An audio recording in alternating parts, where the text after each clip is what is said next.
আলোচনাতে আপনারা দেখতে পাবেন আসলে প্রথম খুতবা এবং দ্বিতীয় খুতবাটি একে অপরকে পূর্ণতা প্রদান করে আর ঘটনাগুলো একে অপরকে পূর্ণতা প্রদান করে। তো আসহাবে কাহফের এই ঘটনাটি হলো প্রথম ঘটনা। দ্বিতীয় ঘটনাটি হলো দুই বাগানের মালিক সম্পর্কে। তাদের একজনের ছিল প্রচুর সম্পত্তি, তার ছিল অনেক বড় বাগান যার মাঝখানে নদী প্রবাহিত ছিল। তার এরকম বাগান ছিল দুইটি যেগুলো প্রত্যাশা অনুযায়ী 100 ভাগ ফসল উৎপন্ন করত। অলাম তাজলিম মিনহু শাইআ, সেখানে ত্রুটিপূর্ণ কিছুই ছিল না, একটি আঙুরও গাছ থেকে পড়েনি, সেটা এরকম জায়গা। আর অন্য ব্যক্তিটি তার সম্পদের বিবেচনায় এতটাই নগণ্য ছিল যে এমনকি তার সম্পত্তির কথা কোরআনে উল্লেখই করা হয়নি। তাদের একজন অন্যজনকে তুচ্ছ করে কথা বলেছে এবং আল্লাহ তাকে একটি শিক্ষা প্রদান করেছিলেন তার সকল সম্পত্তি কেড়ে নেওয়ার মাধ্যমে। তার গোটা বাগানই ধ্বংসপ্রাপ্ত হয়ে গেল।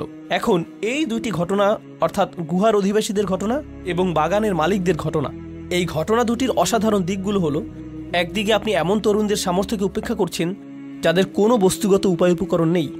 বস্তুবাদ শুধুমাত্র অর্থ প্রীতি, সম্পদ প্রীতি এবং মর্যাদার আকাঙ্ক্ষাই না, বরং এই ধারণাও বস্তুবাদ যে আপনি বিশ্বাস করেন শুধুমাত্র বস্তুগত উপায় উপকরণই আপনাকে সাহায্য করতে সক্ষম। এরকম যে আপনার সামর্থ্যের একমাত্র উৎস হলো দৃশ্যমান বস্তুগত উপায় উপকরণ। আল্লাহ একদিকে এর অপনোদন করেছেন তরুণদের সামর্থ্যের ব্যাপারে আমাদের অবমূল্যায়ন দ্বারা। যদি তারা গুহায় লুকিয়ে থাকে, কতদিনই বা তারা বেঁচে থাকবে? না খেয়ে মারা যাবে অথবা বের হয়ে এসে ধরা পড়বে। শুধুমাত্র এই দুইটি সম্ভাবনা রয়েছে, কিন্তু আল্লাহ বস্তুগত বিজ্ঞানকে ব্যর্থ করে দিলেন।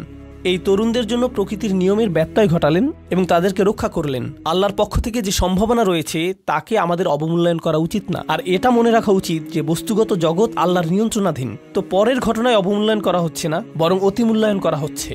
বিত্তবান বাগানের মালিক তার সম্পত্তিকে অতিমূল্যায়ন করেছে। লান তাবিদা হাদিহি আবাদা, এটা কখনো ধ্বংস হবে না। বস্তুগত সম্পত্তিকে কখনো অতিমূল্যায়ন করবেন না। আল্লাহ এটা যে কোনো সময় নিয়ে যেতে পারেন। তো আপনার যদি কিছুই না থাকে, এটা মনে করবেন না যে আপনি নিঃস্ব। আপনার এখনো আল্লাহ আছেন। আর আপনার যদি সকল কিছু থাকে, এটা মনে করবেন না যে আপনার সব কিছু আছে। আল্লাহ এই সকল কিছু নিয়ে যেতে পারেন। তাই এটা মনে রাখবেন যে প্রকৃতপক্ষে আপনার কিছুই নেই। ইন্না লিল্লাহি ওয়া ইন্না ইলাইহি রাজিউন। তো এভাবেই এই দুইটি ঘটনা এবং দুইটি অনুচ্ছেদ একে অপরের সাথে সম্পর্কিত, আর এভাবেই তারা বিন্যস্ত হয়েছে। অনুচ্ছেদ, ঘটনা, অনুচ্ছেদ, ঘটনা। সূরাটির দ্বিতীয় অর্ধেকে রয়েছে ভিন্ন ধরনের বিন্যাস। সেখানে রয়েছে অনুচ্ছেদ, প্রথম ঘটনা, দ্বিতীয় ঘটনা, আর তারপর অনুচ্ছেদ, অনুচ্ছেদ, ঘটনা, ঘটনা, অনুচ্ছেদ। এটা সিমেট্রির ধরনের বিন্যাস। এখানে সূরাটির দ্বিতীয় অর্ধেকের প্রথম অনুচ্ছেদ এবং শেষের অনুচ্ছেদ উভয়টিরই বিষয়বস্তু হলো বিচার দিবস। উভয় অনুচ্ছেদেই রয়েছে সেই দিবসে কোন সত্য প্রতীয়মান হবে তা নিয়ে। আর উভয় অনুচ্ছেদই খুবই শক্তিশালী, গভীর তাৎপর্যপূর্ণ। সেখানে একটির সাথে অপরটির বেশ কিছু সম্পর্ক রয়েছে। আপনি যদি সতর্কতার সাথে এগুলোকে অধ্যয়ন করেন, তাহলে লক্ষ্য করবেন যে তাদের একটির সাথে অপরটি খুবই কাছাকাছিভাবে সম্পর্কযুক্ত। এগুলোর মাঝখানে আপনি যা পাচ্ছেন তা হলো আরো দুইটি ঘটনা। এই ঘটনাগুলো হলো মুসা আলাইহিসসালাম ও খিজির আলাইহিসসালামের ঘটনা এবং জ্ঞানের পথে তার সেই যাত্রা আর তার 3টি যাত্রা বিরতি। আর তারপর রয়েছে জুলকারনাইনের ঘটনা, যিনি পৃথিবী ভ্রমণ করেছিলেন এবং তিনিও 3টি যাত্রা বিরতি নিয়েছিলেন। তো